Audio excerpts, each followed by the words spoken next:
পহেলা জুলাই থেকে বদলে যাচ্ছে আইভ্যাকের অ্যাপয়েন্টমেন্ট বুকিংয়ের নিয়ম। এখন থেকে আর নিজের পছন্দের সময় বেছে নেওয়ার সুযোগ থাকছে না।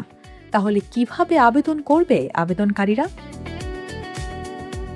ভারতীয় ভিসা আবেদনকারীদের জন্য নতুন সিদ্ধান্ত নিয়েছে ইন্ডিয়ান ভিসা অ্যাপ্লিকেশন সেন্টার অর্থাৎ আইভ্যাক। নতুন এই নিয়ম পহেলা জুলাই থেকে বাংলাদেশের সব আইভ্যাক কেন্দ্রে কার্যকর হবে। এখন পর্যন্ত আবেদনকারীরা ভিসা আবেদন করার সময় নিজেদের সুবিধা মতো অ্যাপয়েন্টমেন্টের সময় বা টাইম স্লট নির্বাচন করতে পারতেন। তবে নতুন নিয়মে সেই সুযোগ আর থাকছে না। এখন থেকে আবেদন জমা দেওয়ার সঙ্গে সঙ্গেই আইভ্যাকের সিস্টেম স্বয়ংক্রিয়ভাবে যে সময়টি খালি থাকবে সেটি আবেদনকারীর জন্য বরাদ্দ করবে।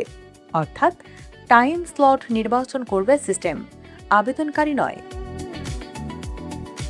আইভ্যাক জানিয়েছে প্রতিটি কেন্দ্রের দৈনিক আবেদন গ্রহণের সক্ষমতার ভিত্তিতে ধারাবাহিকভাবে আবেদনকারীদের অ্যাপয়েন্টমেন্ট নির্ধারণ করা হবে। এতে আবেদন প্রক্রিয়া আরও সুশৃঙ্খল ও দ্রুত পরিচালনা করা সম্ভব হবে বলে মনে করছে কর্তৃপক্ষ। তাই ভিসা আবেদন করার পর যে অ্যাপয়েন্টমেন্ট কনফার্মেশন পাবেন সেখানে উল্লিখিত নির্ধারিত সময়েই সংশ্লিষ্ট আইভ্যাক কেন্দ্রে উপস্থিত থাকতে হবে। নির্ধারিত সময় মিস করলে আবেদন জমা দিতে সমস্যায় পড়তে পারেন আবেদনকারীরা।